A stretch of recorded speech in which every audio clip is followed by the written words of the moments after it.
So you got this interview lined up. You have a podcast, the interview's on your calendar. How do you rock it, not pee your pants, and maybe even get invited back for more? That's what we're talking about today. I'm Bridget Cisco, the co-founder of Visibility on Purpose. You are here if you want to make getting your business known simple, easy, and fun. We help you not only get on more interviews, get interviewed in magazines, speak more, but really have the confidence to do so and understand the strategy behind how that supports your brand from a PR perspective. So if you are building your thought leadership platform, if you are a small business owner wanting to be more known for the things that you've been doing, potentially for days, months, years, whatever it is, stay tuned. I'm going to go over 5 tips today, and make sure you stay tuned for the last tip. Number 5 is the biggest one here today. I have conducted over 400 interviews throughout my professional career. I've had numerous podcasts, numerous shows, and I've also been interviewed over 50 times. I've spoken internationally and nationally, so I have a couple things to say about how to be a good podcast guest, how to speak from the heart, but also be practiced and be a good guest for your host. So number 1, I think should go without saying, but you want to make it easy for the host. They have invited you on their show, it's their platform, and there are a couple things that you want to be doing. You want to be on time. I cannot tell you how many people I have interviewed who are potentially even late. And yes, like, we're human, and at the same time, we want to honor each other's time. So do your best. If something comes up, obviously, let that person know, let the host know, so that they can understand why you are late, because they're likely sitting on the computer waiting for you. Or if this is in studio, they're definitely waiting for you, and you definitely should be there early if you're going in studio.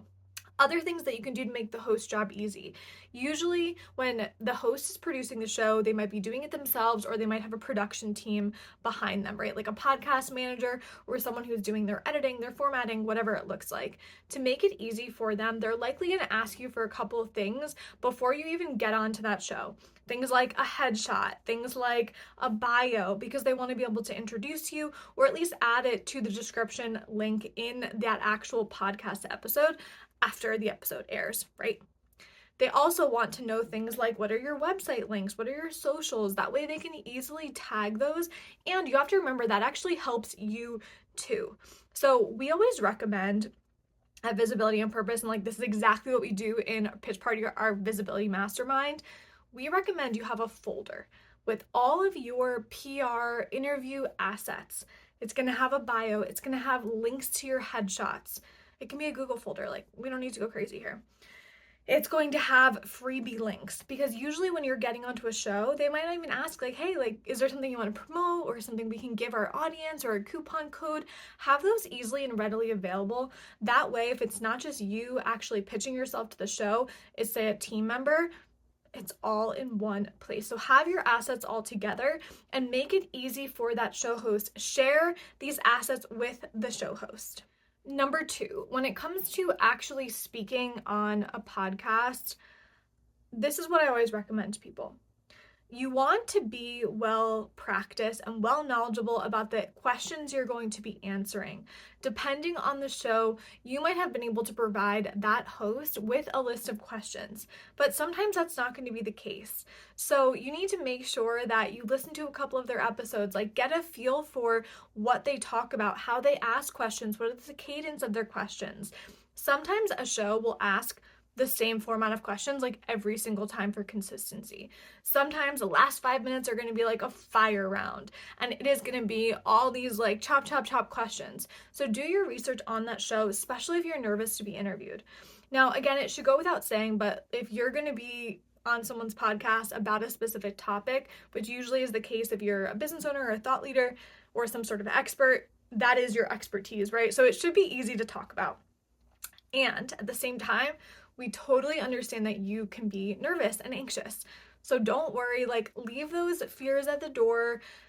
Remember, a podcast is extremely conversational. Usually. It is a back and forth. It is a relay. So understand that it's just you answering some questions. Like, pretend like that person who's interviewing you is your dear friend Becky, and they're just curious about some things. So be yourself, use your personality when you speak. It's actually going to support you so much in the long run. So when it comes to speaking, this is all under number 2, you do want to have practiced some answers. A lot of the times a host is going to ask you, so tell me about your business. Like, how did you get started? How did you get here? You want to be able to answer those questions succinctly, but also with your own personality, and be able to tell stories. Like, why are you doing what you're doing? This is something we also talk about in our mastermind, because there is a little bit of an art to storytelling. It's like, how did you get here? Now, for me, I always have loved public speaking. I took a public speaking class in college and I was like, this is the bee's knees. I love it. I love that thrill of getting in front of a room. I love communicating a message. I love teaching on topics. And it came somewhat naturally and easily to me. So over the years, I've really been honing this craft. So that's where I've interviewed over 400 people on shows for over the years. I've been interviewed over 50 times. I am continuously keeping this as a craft and a practice, and you can do the same exact thing for yourself. Remember, it gets to be fun. It gets to be fun. It gets to be fun. It gets to be fun. It gets to be fun.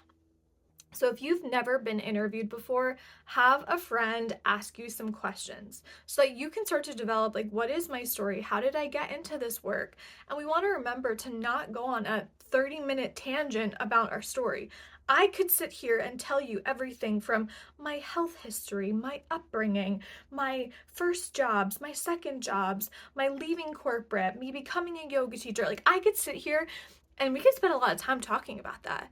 But on a show, that's usually not what you're going to be talking about. You're going to be pulling little bits and pieces of your story that actually make sense for the concept or the topic that you're talking about. Not to mention, you want it to relate to your business as well. Like, we definitely want it to relate to our business. So number 2 is all about speaking, feeling confident, and having some practice reps behind you so that when you get on that show and you're all mic'd up, or you're sitting on Zoom or Riverside or StreamYard or wherever this is being recorded, you're not panicking. You're taking a couple of deep breaths, and we highly recommend take a couple of deep breaths. Like, 1000% do that.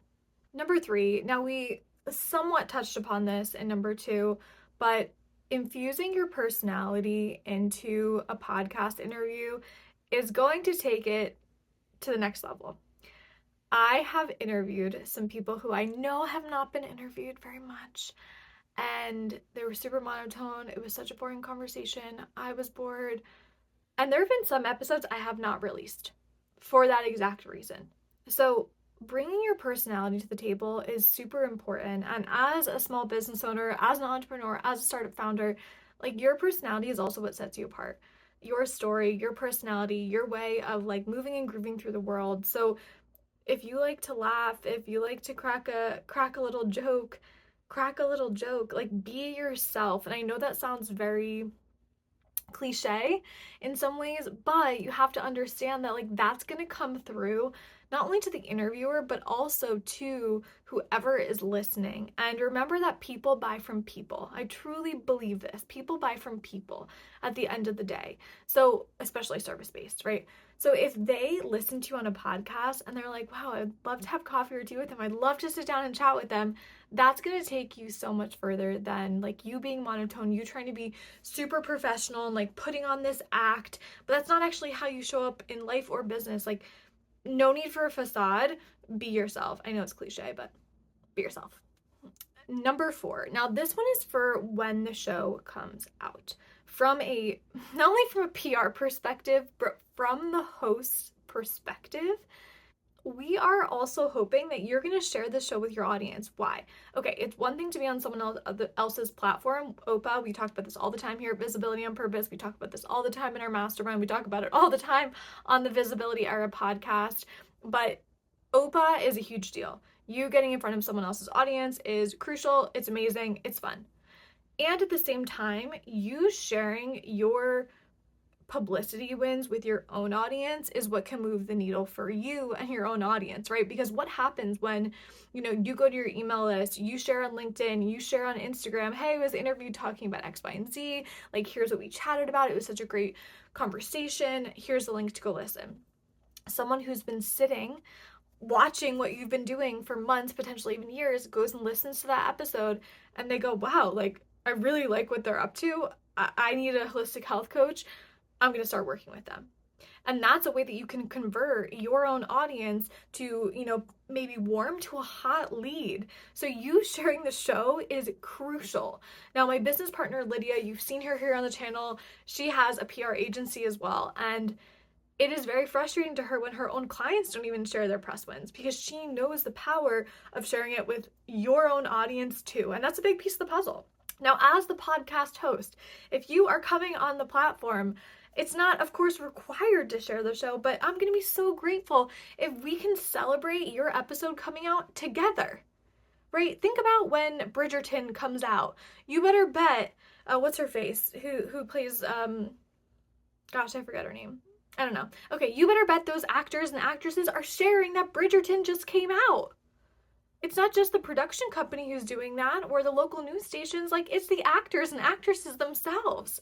And that is such a win for all parties. Remember that PR at the end of the day and press and being interviewed and like speaking in front of audiences is such a synergistic relationship between all parties involved. It's a win, win, win, win.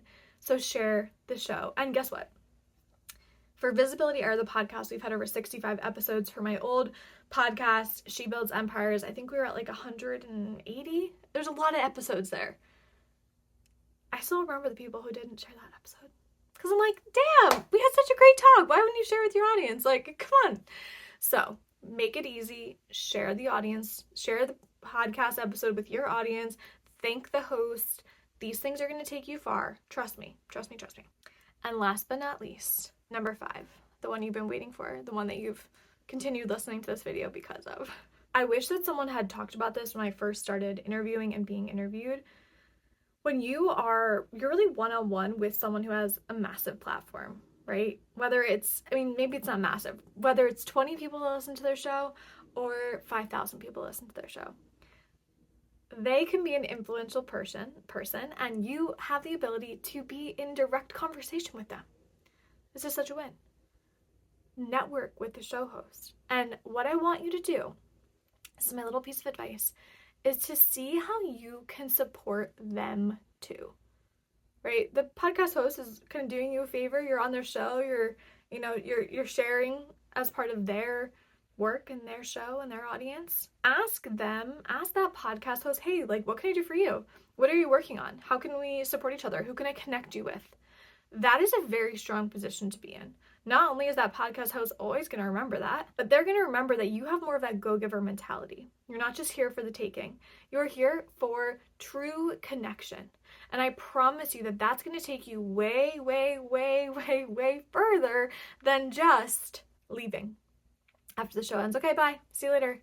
There's such missed opportunities if you don't stay for like 2 to 5 minutes and just chat a little bit. Like, just chat. You never know where that conversation or where that relationship is actually going to take you. So see how you can help the podcast host too. This video was all about how you can be an incredible guest, how you can be invited back for more shows, how you can be recommended by that podcast host. Because remember, podcast hosts know a lot of people. They probably know people with their shows. If you have a great interview with them, they might even say, hey, like, I would love for you to meet my friend Charlie. He has this other show, and I think you guys would really hit it off. Do you know how many times that's happened to us? Just because we are personable and we want to chat more and more. So it's all possible for you. If you have liked this video today, I want to make sure you subscribe to the channel, Visibility on Purpose, you like this video, and comment what one of these 5 tips are you going to implement first? What was the most crucial and beneficial tip that we talked about here today? And just remember, you did not start your business for no one to know about it. We'll see you later.